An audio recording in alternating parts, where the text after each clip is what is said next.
Hello everyone, this is Meteorologist Marshall Downing and we have another Weather Authority alert day. This time it's for rain that we've got approaching on Saturday. Through the morning we actually stay pretty dry, but in the afternoon it spreads further towards the north and east and stays consistent through the evening and into the night. I think it takes until about 2 a.m. for the rain to really be done with us.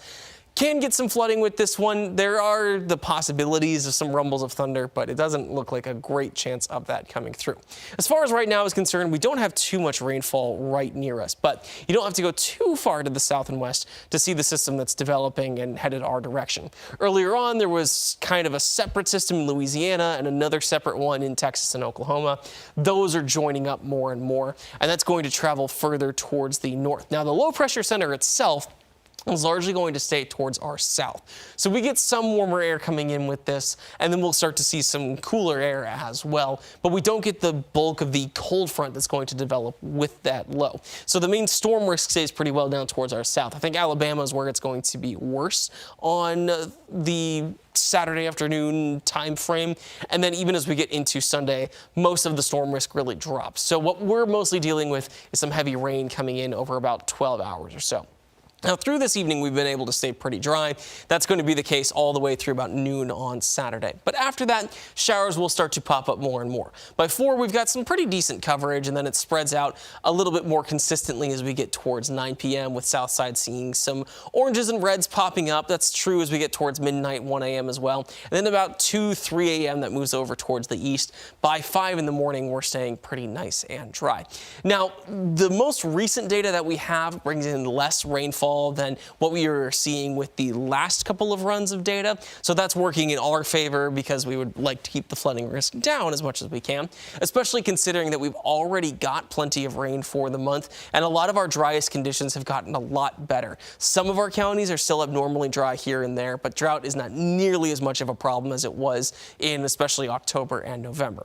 Now, as we go through Sunday, there's still moisture left over, so we can get some showers here and there, even little pieces of snow into the highlands and NRV. Again, I'm not thinking it's going to be super cold to where we actually see a lot of that accumulate, but we are bringing in colder air, and that's going to bring our temperatures down from the really warm ones we had throughout Friday to something a little bit more seasonal for Saturday. The thing that we want to focus in the most on for Saturday is that flood potential. Level 1 risk stretches from Mississippi all the way up into Pennsylvania, but the level 2 risk goes through a lot of the Smoky Mountains and into the Blue Ridge. For us, NRV, Southside, and part of the Roanoke zone are included.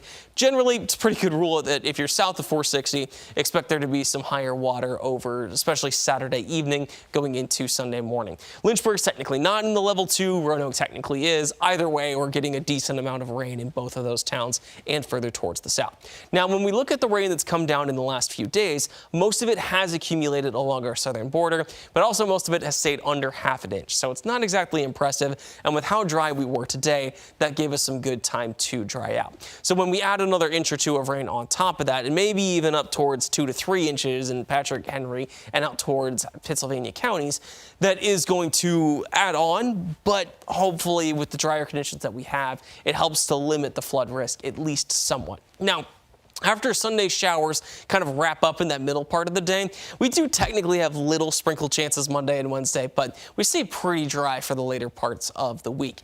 In fact, we're going to be mostly dry on Tuesday and then stay like that for Thursday and Friday. So if you need to get outside basically any time in the next week, just wait till Sunday afternoon, and after that, you're looking pretty okay.